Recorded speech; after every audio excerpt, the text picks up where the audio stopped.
Glenn Douglas, 6 Overlook Ave. Good evening. I guess this is a little bit related to what Mr. Breslin said about development. I'm just going to read it because there was actually a lot of stuff. And I, as many others in the community, feel Londonderry is facing an ever-growing issue with development. I understand that as a growing community, controlling development is a very challenging issue. We've been told many times property owners have a right to develop their properties. My concern is that I do not believe the town council has addressed the rapid growth Londonderry is experiencing. In the last few years, a growth management ordinance has been proposed several times. Unfortunately, the topic of growth only seems to be addressed shortly before an election.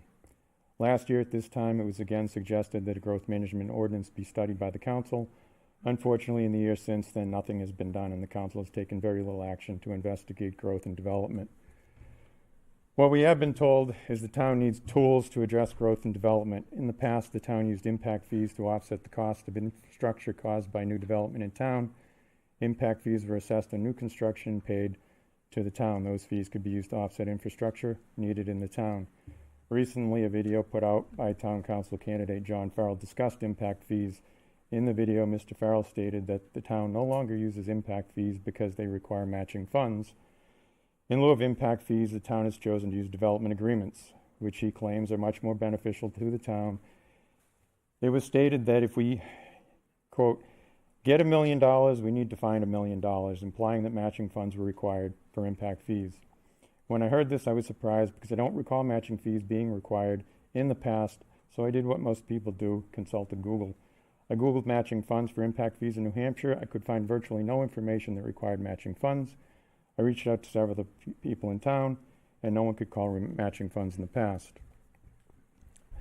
I reached out to Mr. Farrell on his re-election Facebook page and asked for clarification about the matching funds. Mr. Farrell responded, Mr. Douglas, impact fees are for a portion of improvements under the state regulations with many restrictions. The town has found development agreements are much more effect with less improvement restrictions and less overall cost to the community. They are designed to have development property carry the lion's share of the needed improvements. It's my understanding that Ms. Karen, the assistant town manager, will be bringing a comprehensive presentation to the community in the near future.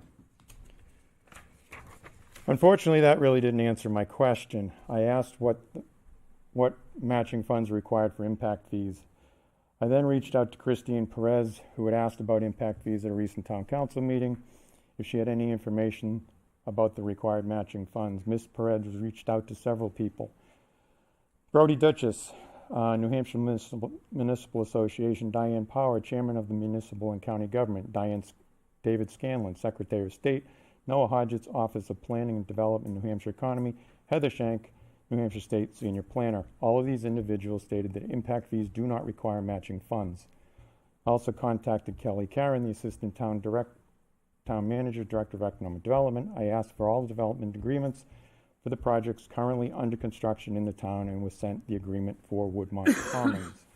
When I asked about other agreements, the response was there are no other agreements for projects currently under construction.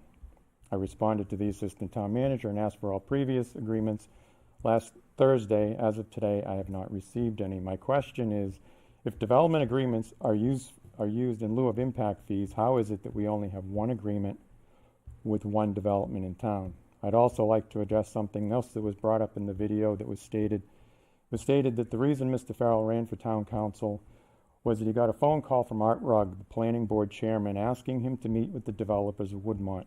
Mr. Farrell stated after the meeting, he then realized that they were going to move forward and build and wanted to run for council to have input and control of what was being built. If we go back to another video from 2010, Mr. Farrell, candidate for town council then, stated he was aware of the sale of Woodmont Commons 2 years prior to that video. That would have been 2008. Woodmont at the time was zoned AR1. In 2008, AR1 zoning restricts what can be built in the zone. The planned unit development passed in 2010 allowed changes in zoning property contained inside the PUD, which expanded zoning and allows for commercial buildings such as restaurant, hotel, etc. that could not have been built in an AR1 zone. 10 seconds left. You're going to cut me off at 10 seconds. You have 5 minutes just like everybody else, sir. Okay. But then you can cut me off when you cut me off. When the town council chairman at the time, I Sir, your believe, time is up. Thank you.